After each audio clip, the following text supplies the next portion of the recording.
klaseng British company yun? Bibili ng chopper tapos on installment. Okay lang po, hingi po ako ng extension po within the day I'm po sorry. bigay ko po yung contract No, I'm po. sorry, Mayor.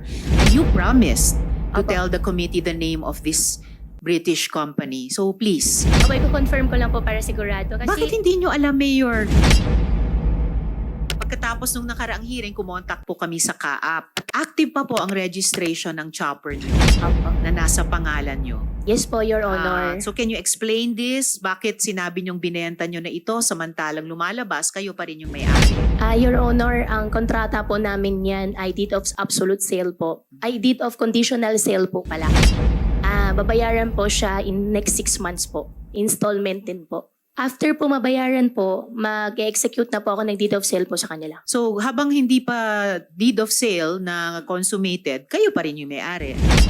Hindi na po kasi nagbabayad po siya sa akin ng installment po na 6 months po. So sinong may-ari?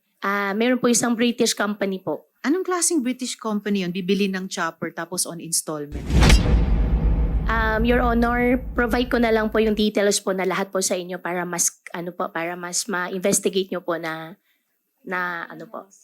Actually, last hearing nyo pa kasi sinabi na ibinenta nyo sa British company. And Apo. last hearing nyo pa pinangako ibigay yung pangalan. So anong pangalan ng British company? Your Honor, okay lang po, hingi po ako ng extension po within the day I'm po sorry. bigay ko po yung contract No, po. I'm sorry, Mayor.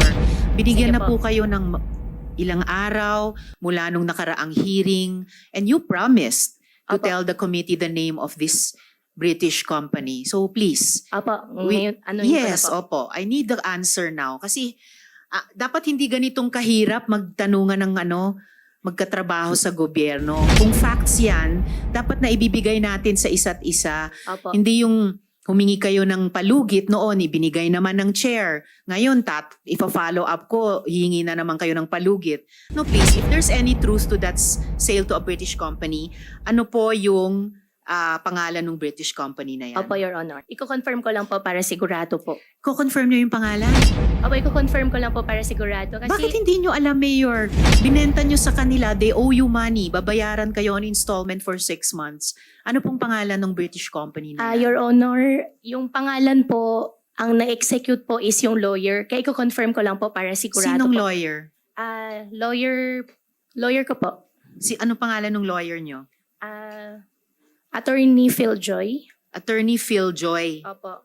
Apelyido nila yung Phil Joy? Phil Joy po, Baluyot po. Baluyot. Andito ba si Attorney Baluyot? Opo, wala po. Ang pangalan po ng company po, New Summit Industries Limited po. New Summit Industries Limited. Opo. Anong negosyo nitong New Summit Industries Limited? I believe po, ang negosyo din po nila is chopper din po. Chopper din. So Opo. chopper ang negosyo nila pero bumili sila ng second-hand chopper sa inyo.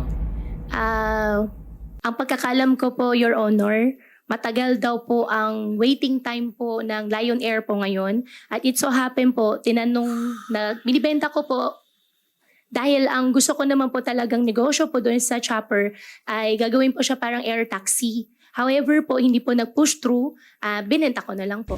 So itong New Summit Industries Limited, nasa chopper business, pero hindi makabayad sa inyo ng cash, magbabayad sa inyo on installment over 6 months. Yan po yung usapan po namin, Your Honor. Alright. Alam nyo, Mayor, hindi kailangan ganitong kahirap. Opo. Sumagot sa tanong ng Senate Committee na kailangan parang halos kalad ka rin mula sa loob ninyo.